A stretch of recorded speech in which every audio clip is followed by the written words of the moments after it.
Hey everyone, it's Fun Around. My name is Jordan, and we are to the Commissioner's Cup for the WNBA. It's one game. If you don't know what that is, they already played kind of like a round robin for the East and for the West, and the teams that came out on top will play against each other.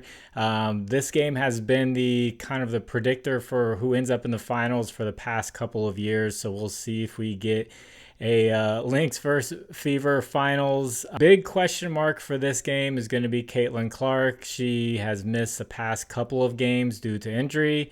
She's been injured a lot this year, so I would imagine she'd want to play in this one. The ladies are basically playing for $500,000, and then they split that up between the team. So you can imagine, not all of these ladies have sponsorship deals and all that type of stuff. So they definitely want to go out there and win this one and get that $500,000. So this should feel like a playoff game. I imagine Caitlin Clark would want to play in this one. But we will see, and I'm going to try to make picks based off of whether she is there or not. But in the pinned comment, if we do have some big news or something that completely throws things off, I will put a note in the pinned comment. So you will see images that come up on the screen right here. This is from a day app called Outlier. There'll be a link in the description for a 7-day free trial for Outlier.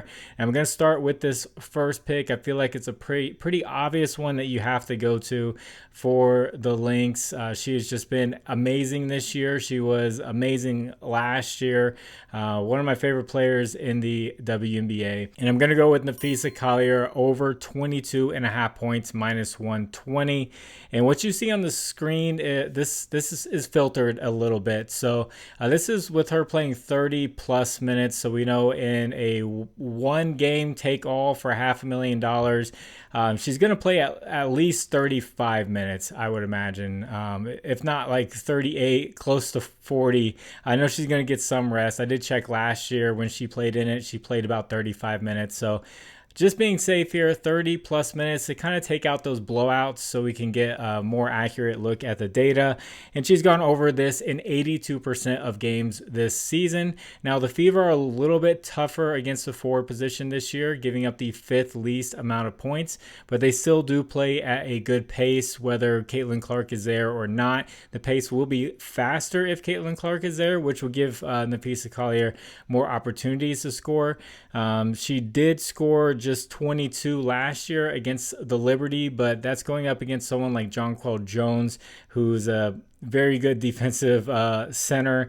I know Aliyah Boston is a big center too and pretty good defensively, but the Liberty last year were just very, very good defensively. Still, 22 points is a solid day. So I feel like she's going to get a ton of volume. They're going to go to her early and often to try to get this win. It's going to be possession by possession. And taking a look at last year, the Fever's roster is a little bit different. They added some key pieces like Natasha Howard, Sophie Cunningham. They did have DeWanna Bonner, but she just ended up leaving. And Napheesa scored 31 points and 26 points against the Fever last year. So going up against someone like Aliyah Boston isn't too big of a deal for her. She should be able to score. So if you guys could, please like the video. If you haven't, please subscribe to the channel. If you have a little bit of extra time, could you leave a comment for the algorithm? And also, if you only use Prizepicks and you want to get away from it and try out a couple of different apps, these are my 2 favorite apps I'm going to point out. Underdog Fantasy and Sleeper. These are probably up there with Prizepicks. If you want to have more options, just to check the payouts to see if something is paying out better, check out Underdog Fantasy. They're matching up to $1,000 in your first deposit, and Sleeper is doing up to $100. Links are in the description. That'll take you straight there. Promo code is FINAROUND11 to get those matches. In this second pick, I really had to look hard. Kelsey Mitchell's line is pretty high. She did score well against them last year, but if Caitlin Clark plays, it's going to be a lot tougher for her. It's just really tough to pick a Fever player when you don't have certainty on the best player. But I did find one that I feel okay with, and it's going to be Aliyah Boston over 8.5 rebounds at -120. The Minnesota Lynx are kind of in the middle of the road, giving up rebounds to the forward position. They're actually not that big of a team. Like Napheesa Collier is 6'1".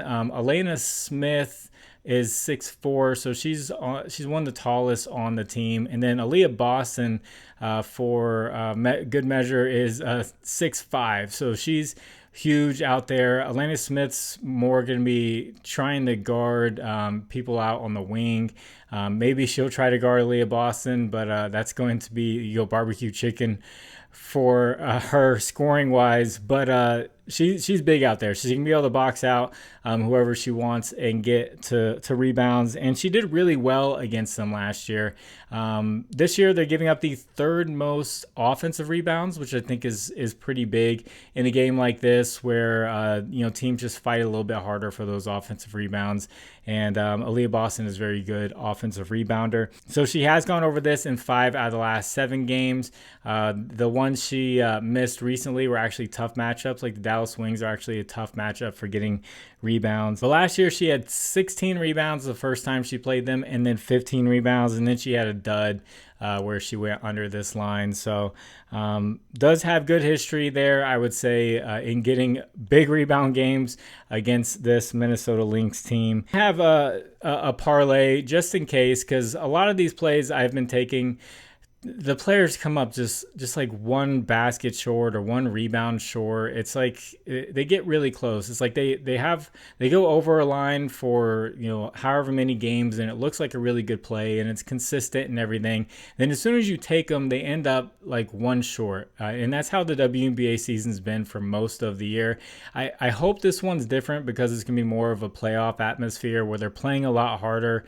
I would imagine, but still, just knocking these down a little bit. If you go to Napheesa Collier, 20 plus points, and then Aliyah Boston, 8+ rebounds, this brings you to -104 on Fanduel. Almost even money, just to knock it down just by a little bit, just in case that happens.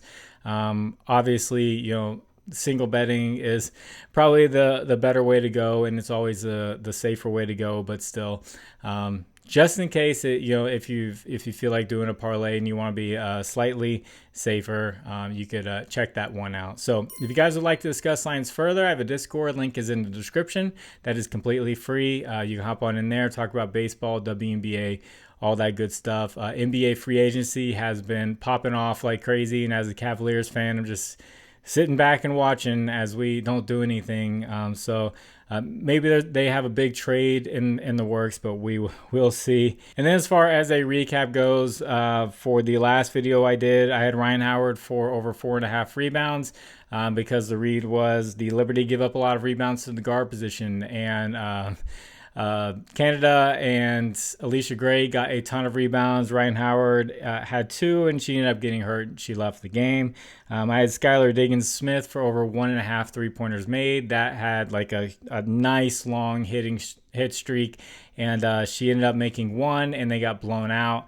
And it's just the WNBA. There's teams losing by 50 points, teams losing by 30 points. Sometimes these teams score like 8 points in a quarter, 8 to 10 points in a quarter, and it just completely ruins a prop play for an over, or if you're taking the total, if you're going for the over on the total, it just completely ruins it. And then I had Kelsey Plum over 17.5 points, and she ended up hitting that with 18. Just really, really close stuff with these players. We're trying to find some consistency here, and hopefully with a game that has such meaning like this one has.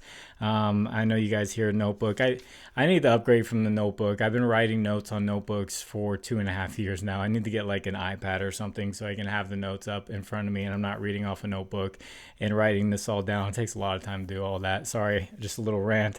But I'm going to get this one edited and get it out to you all. God bless you. I hope you do well with this game. I hope we all can cash and make some money.